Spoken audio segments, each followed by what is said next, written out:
प्यारे बच्चों, आप सभी को मेरा प्यार भरा नमस्कार। आइए आज हम कोरल स्वर्णिम हिंदी व्याकरण भाग 6 का अध्ययन करते हैं। आइए आज हम पाठ 1 भाषा, बोली, लिपि और व्याकरण का पठन पाठन करते हैं।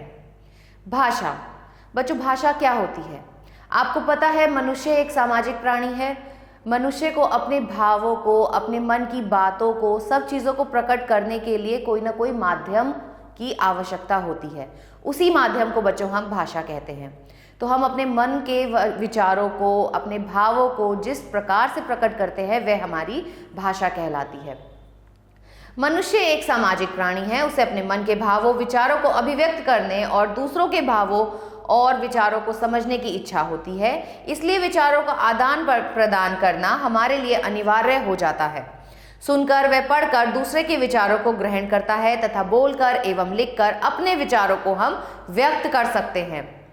अपने विचारों को प्रकट करने और दूसरे के विचारों को ग्रहण करने के लिए हमें एक साधन चाहिए। तो बच्चों, अपने ही जब हम मन के विचारों को प्रकट करते हैं, दूसरे के विचारों को सुनते हैं, तो उन सब के लिए हमें एक माध्यम चाहिए होता है और यही माध्यम है भाषा, और वह साधन है भाषा। भाषा के द्वारा ही हम अपने विचारों का आदान प्रदान कर सकते हैं। परिभाषा क्या है भाषा की?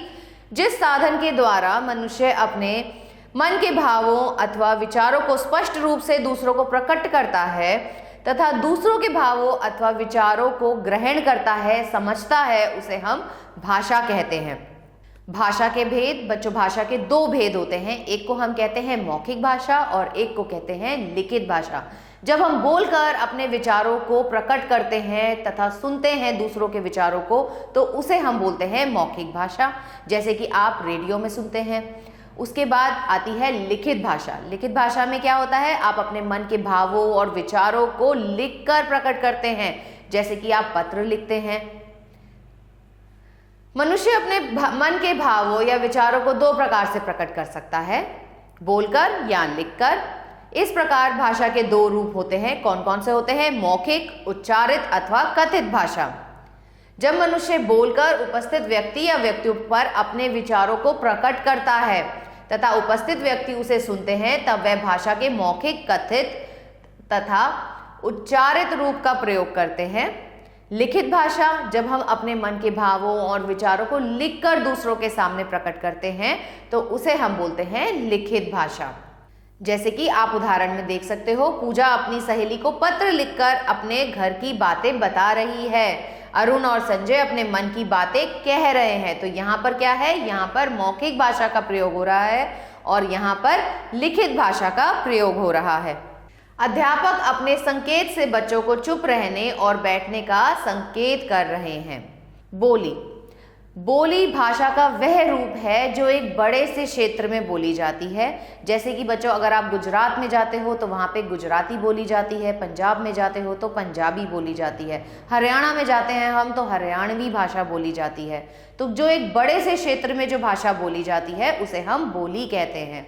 बोली भाषा के क्षेत्रीय रूप को कहा जाता है, मतलब कि ऐसी भाषा जो बहुत ही छोटे से क्षेत्र में बोली जाती है, ऐसी भाषा को हम बोलते हैं बोली। बोली और भाषा में बहुत अंतर होता है। भाषा जो होती है ये बहुत ज़्यादा बड़े क्षेत्रों में बोली जाती है, जैसे कि पूरे देश में हम देखते हैं कि हिंदी भाषा जो है वो बोली जाती है। भाषा में मौखिक और लिखित दोनों रूप होते हैं। बोली भाषा का ऐसा रूप होता है जो छोटे से क्षेत्र में बोली जाती है। बोली में साहित्य रचना नहीं होती। आप देखो, आपकी जितनी भी साहित्यिक रचना है वो हिंदी में होती है, अंग्रेजी में होती है, उर्दू में होती है। तो भाषा के अंदर हम क्या कर सकते हैं? साहित्य रचना कर सकते हैं, लेकिन बोली से हम साहित्य रचना नहीं करते हैं। यह केवल भाषा की बोलचाल का रूप है। हम आपस में जो बोलचाल करते हैं उस रूप को हम बोलते हैं बोली।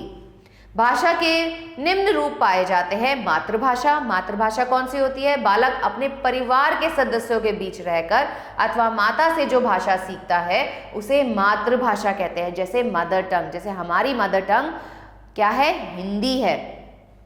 प्रादेशिक भाषा यानी कि रीजनल लैंग्वेज। किसी प्रदेश विशेष में बोले जाने वाली भाषा प्रादेशिक भाषा कहलाती है। जैसे कि अगर आप पंजाब में पैदा हुए हैं तो आप पंजाबी बोलोगे, बंगाल में पैदा हुए तो आप बंगाली बोलोगे, गुजरात में पैदा हुए हो तो गुजराती आपको अच्छे से आती होगी। तो ये भाषा कौन सी हुई? प्रादेशिक भाषा। इस प्रकार महाराष्ट्र, मध्य प्रदेश, कर्नाटक, आंध्र प्रदेश, इन सभी प्रदेशों में प्रादेशिक भाषा बोली जाती है। राष्ट्रभाषा, राष्ट्रभाषा कौन सी होती है बच्चों? जो पूरे राष्ट्र में मान्यता प्राप्त की होती है, जैसे कि हमारी राष्ट्रभाषा हिंदी है। जब कोई भाषा किसी राष्ट्र के अधिकांश भूभाग पर बोली व समझी जाती है तो वह राष्ट्रभाषा बन जाती है। जैसे हिंदी भारत की राष्ट्रभाषा है। अंतर्राष्ट्रीय भाषा, जो भाषा एक देश की जगह दूसरे अन्य देशों में भी बोली जाती है तथा स्वीकृत की जाती है, उसे हम अंतर्राष्ट्रीय भाषा कहते हैं। जैसे कि अंग्रेजी, आप भारत में भी अंग्रेजी बोलते हैं, अमेरिका में जाके दुबई चले जाओ तो वहां पर भी आप अंग्रेजी भाषा का उपयोग कर सकते हैं। कुछ भाषाएं अपने देश की सीमाओं को तोड़कर दूर देशों तक फैल जाती है और दूसरे देशों के लोग भी उन्हें अपना लेते हैं। ऐसी भाषाओं को अंतर्राष्ट्रीय भाषाएं कहते हैं। अंग्रेजी ब्रिटेन के बाहर भी संसार के लगभग सभी देशों में बोली जाती है, इसलिए यह अंतर्राष्ट्रीय भाषा है। लिपि, भाषा के अक्षरों या वर्णों के चिन्हों के रूप में लिखने की विधि को हम लिपि कहते हैं। जैसे बच्चों हिंदी कौन सी लिपि में लिखी जाती है? देवनागरी लिपि में लिखी जाती है। पंजाबी लिपि में लिखी जाती है। अगर हम अंग्रेजी की बात करें तो वह रोमन लिपि में लिखी जाती है। संसार के अधिकतर भाषाओं की अपनी लिपि होती है, परंतु प्रत्येक भाषा की अपनी अलग अलग लिपि नहीं होती है। संस्कृत, हिंदी, मराठी भाषाएं देवनागरी लिपि में लिखी जाती हैं। पंजाबी गुरुमुखी में लिखी जाती है। उर्दू, फारसी भाषा अरबी लिपि में लिखी जाती है। जहां भारत की लगभग सभी लिपियां बाएं से दाएं ओर लिखी जाती है, वही फारसी लिपि दाएं से बाएं लिखी जाती है। अंग्रेजी भाषा रोमन लिपि में लिखी जाती है। व्याकरण, व्याकरण बच्चों वह शास्त्र है जो हमारी भाषा में सरलता लाता है, शुद्धता लाता है, जिससे हम अपने विचारों को अच्छे से प्रकट कर पाते हैं। मतलब कि ये हमारी भाषा में नियमों को लेकर आता है। हम अपने इन नियमों के अनुसार ही हम अपनी भाषा में प्रयोग करते हैं। व्याकरण वह शास्त्र है जो हमें भाषा की शुद्धता के नियम सिखाता है। तो इसमें क्या विशेष है? ये नियम है जिससे हम अपनी भाषा को शुद्ध रूप से लिख सकते हैं या बोल सकते हैं। व्याकरण से हम भाषा का शुद्ध बोलना, लिखना और पढ़ना सीखते हैं। अशुद्ध और शुद्ध भाषाओं के उदाहरण देखिए। सचिन स्कूल जाता है, तो ये बच्चों कैसा उदाहरण है? ये शुद्ध उदाहरण है।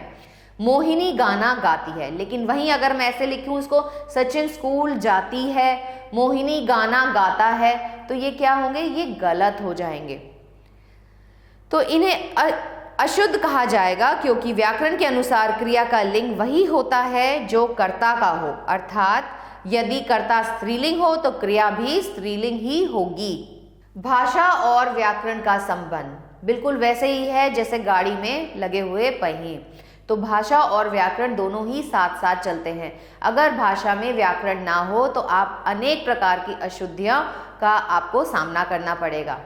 व्याकरण और भाषा का संबंध ऐसा ही है जैसे गाड़ी के दो पहिए। जैसा एक पहिए से गाड़ी नहीं चल सकती है, उसी प्रकार भाषा और व्याकरण का भी आपस में घनिष्ठ संबंध है। पहले भाषा बनती है, फिर व्याकरण उसका रूप संवारता है। तो व्याकरण के विभाग कौन कौन से हैं बच्चों? किसी भाषा को सीखने के लिए उसके वर्णों, शब्दों और वाक्यों पर विचार किया जाता है। इस प्रकार व्याकरण के 3 प्रमुख विभाग माने जाते हैं। पहला होता है वर्ण विचार। इसमें क्या आता है? इसमें आते हैं हमें वर्णों की जानकारी। वर्ण, उनके प्रकार, लिखने की विधि, भेदों तथा उनके उच्चारण आदि पर विचार किया जाता है। शब्द विचार, इससे हम शब्द, उनके भेद, उनकी व्युत्पत्ति, मेल तथा रूपांतरण आदि पर विचार किया जाता है। वाक्य विचार, इसमें वाक्य, उनके भेद एवं रचना, वाक्यों के उपविभागों के परस्पर संबंध तथा वाक्य विग्रह आदि पर विचार किया जाता है।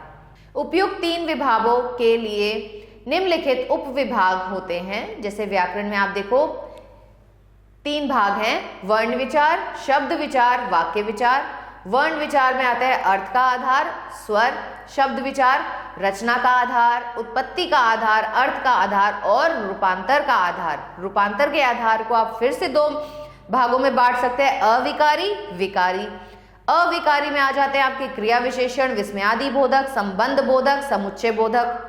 और विकारी में आते हैं आपके संज्ञा, सर्वनाम, विशेषण और क्रिया। वहीं अगर हम वाक्य विचार की बात करें तो इसमें आ जाएंगे आपके व्यंजन, रचना का आधार। साहित्य।